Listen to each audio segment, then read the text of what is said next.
Thanks. It's a pleasure to be here tonight, back in Chatham County again. I've been here multiple times during the election and hope that I get to come back multiple times more. A little bit about myself.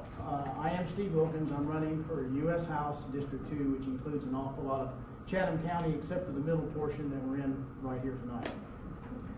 Just a little bit about myself. I'm a native North Carolinian, originally from Durham.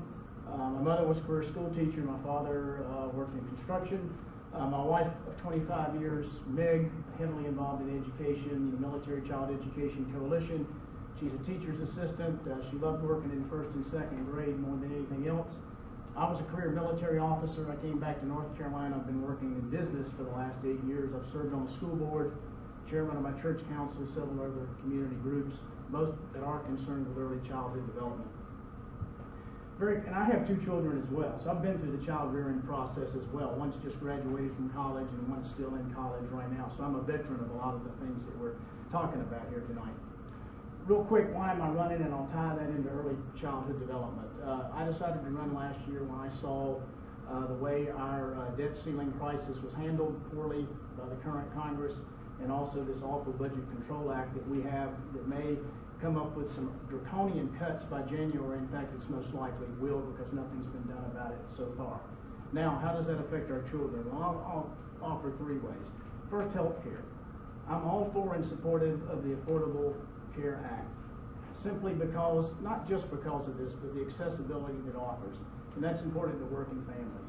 We've got 11% unemployment and a lot of underemployment in this district.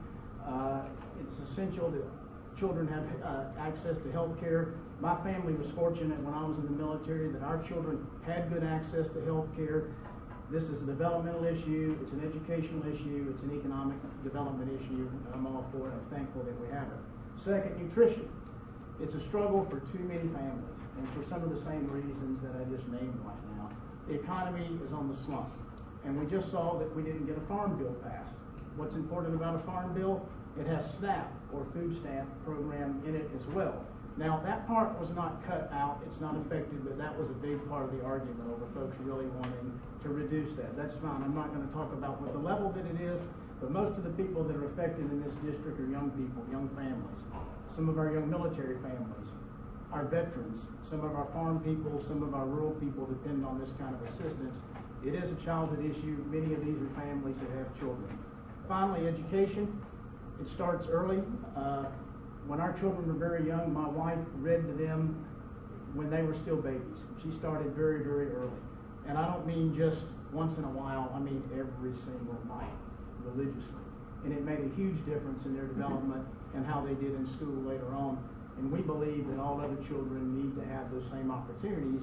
And a lot of those young families out there, they need education, they need help in learning how to do that and when to do that. In closing, I'll tell you one little quick story.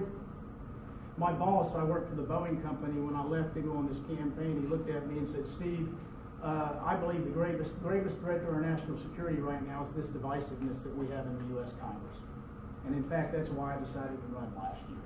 That's why I decided to run. And he said, if you run, you got to run on that issue. If you win, you got to try to do something about that. That divisiveness is keeping us right now from formulating good, no matter how you feel about the budget, it's keeping us from formulating good long-range budgets and good plans that all the way down to the local level, people can plan years out and know what we're going to have, know what we're not going to have, know what states need to do, and what local governments need to do as well. So we need to end that divisiveness in the U.S. Congress for the sake of our children. Our parents, our grandparents gave us the world that we live in today. We're wrong if we don't do the same thing for the next generation. Thank you very much.